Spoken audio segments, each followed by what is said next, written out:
নমস্কার বন্ধুরা, আর কুকিং চ্যানেলে আপনাদের সবাইকে স্বাগত। আজকে নিয়ে হাজির হয়ে গেলাম অনুষ্ঠান বাড়ির স্বাদে নিরামিষ এঁচোড়ের কালিয়া রেসিপি নিয়ে। তো চলুন শুরু করা যাক। আমি একটা কড়াইতে বেশ কিছুটা জল গরম বসিয়ে দিয়েছি, দিয়ে দিলাম হাফ চামচ হলুদ আর হাফ চামচ দেবো সাদা তেল। এখানে আমি কিছুটা এঁচোড় ছোট ছোট টুকরো করে কেটে নিয়েছি। এখন এই এঁচোড়গুলোকে আমি জলের মধ্যে দিয়ে দেব আর ঢাকা দিয়ে এঁচোড়টাকে সেদ্ধ করে নেব। এঁচোড়টা সেদ্ধ হতে থাক, ততক্ষণে মশলা রেডি করে নেব। একটা মিক্সচার জারের মধ্যে দিয়ে দিলাম 6টা কাজু বাদাম, 1 চামচ দেব চারমগজ আর 1 চামচ দেব পোস্ত। ঢাকনাটা বন্ধ করে মিক্সচার জারটা ঘুরিয়ে গুঁড়ো করে নেব।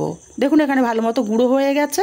এখন এখানে দিয়ে দেব 1 চামচ টক দই আর কিছুটা জল দিয়ে একদম মিহি করে পেস্টটা আমাদের রেডি করে নিতে হবে।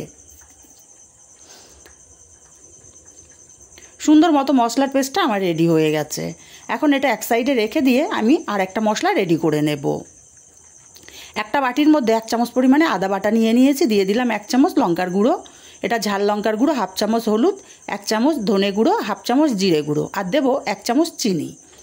এবার একটু জল দিয়ে মশলাটাকে গুলে নেব।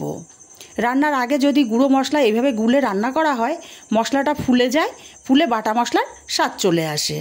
মশলাটাকে খুব ভালো করে গুলে নিয়েছি। মশলাটা রেডি, এক সাইডে রেখে দেব।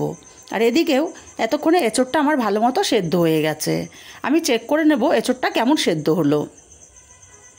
দেখুন এঁচোড়টা চাপ দেওয়ার সঙ্গে সঙ্গে ভেঙে যাচ্ছে। এখন এঁচোড়গুলোকে জল ঝরিয়ে উঠিয়ে নেব।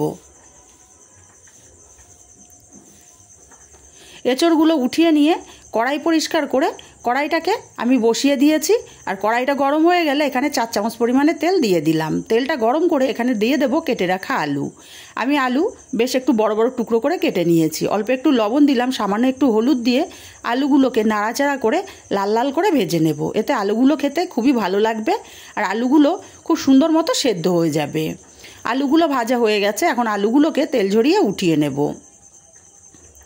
আলুগুলো উঠিয়ে নিয়ে এই তেলের মধ্যে এঁচোড়গুলোকে দিয়ে দেব। এঁচোড়গুলোকেও একটু সময় নিয়ে ভেজে নিতে হবে। এঁচোড় ভেজে যদি রান্না করা হয়, রান্নার স্বাদ কিন্তু দ্বিগুণ বেড়ে যায়। এঁচোড়টাকেও এইভাবে আমি 2 মিনিট সময় নিয়ে ভেজে নিয়েছি। এখন এঁচোড়টাকেও তেল ঝরিয়ে উঠিয়ে নিতে হবে। এঁচোড়গুলো উঠিয়ে নিয়ে যেটুকু তেল থাকবে সেই তেলেই আমি রান্নাটা করব। তেলের মধ্যে দিয়ে দেবো একটা শুকনো লঙ্কা ফোড়ন, একটা তেজপাতা ছিঁড়ে দিলাম, দেবো হাফ চামচ গোটা জিরে আর দেবো গোটা গরম মশলা। আমি 2টো এলাচ থেতো করে নিয়েছি আর একটা দারচিনির টুকরো দিয়ে দিলাম। ফোড়নটাকে কয়েক সেকেন্ড ভেজে নিয়েছি, মিষ্টি একটা গন্ধ বেরিয়ে গেছে। এখানে মশলার পেস্টটাকে দিয়ে দিলাম। মশলার পেস্টটাকে দিয়ে নাড়াচাড়া করে মশলাটাকে খুব ভালো করে কষিয়ে নিতে হবে একটু সময় নিয়ে। দেখুন মশলাটা কষাতে কষাতে মশলা থেকে তেল ছেড়ে দিয়েছে। এখন এখানে দিয়ে দেব বড় সাইজের একটা টমেটো, আমি 4 টুকরো করে কেটে নিয়েছি।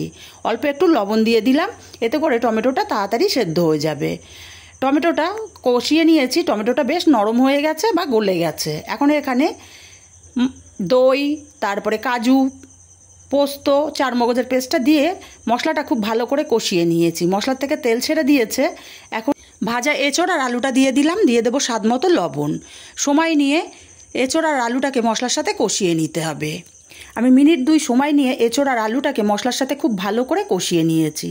এখন এই পর্যায়ে দিয়ে দেবো পরিমাণ মতো জল। আমি মিক্সার জারটা ধুয়ে জল দিয়ে দিচ্ছি, কারণ মিক্সার জারে অনেকটাই মশলা লেগেছিল। জলটাকে দিয়ে ভালো করে নেড়ে চেড়ে মিশিয়ে দেব। খুব ভালো করে নাড়াচাড়া করে মিশিয়ে দিয়ে ঢাকা দিয়ে মিডিয়াম আঁচে 10 মিনিট রান্না করে নেব। 10 মিনিট পর ঢাকাটা খুলে নিলাম। এবার নাড়াচাড়া করে দেব যাতে তরকারিটা কড়ার নিচে না লেগে যায়। তরকারির ঝোলটা আমি এইরকমই রাখবো। রান্নাটা আমার অলমোস্ট হয়ে এসছে। এখন নিরামিষ রান্না, ঘি ছাড়া টোটালি অসম্পূর্ণ। 1 চামচ ঘি দিয়ে দিলাম আর দিয়ে দেবো এখানটায় বাটা গরম মশলা। বাটা গরম মশলার কিন্তু স্বাদ হয় আলাদা। ঘি গরম মশলাটাকে দিয়ে ভালো করে নাড়াচাড়া করে মিশিয়ে কড়াটা আমি ঢাকা দিয়ে উনুনের ওপর থেকে নামিয়ে 5 মিনিট স্ট্যান্ডিং টাইমে রেখে দেব, যাতে করে ঘি গরম মশলার গন্ধটা তরকারির মধ্যে ছড়িয়ে যেতে পারে। আর তৈরি হয়ে গেল আমার দারুণ স্বাদের নিরামিষ অনুষ্ঠান বাড়ির এঁচোড় কালিয়া রেসিপি। রেসিপিটা কেমন লাগলো কমেন্ট করে জানাতে ভুলবেন না। ভালো লাগলে একটা লাইক দিতে ভুলবেন না।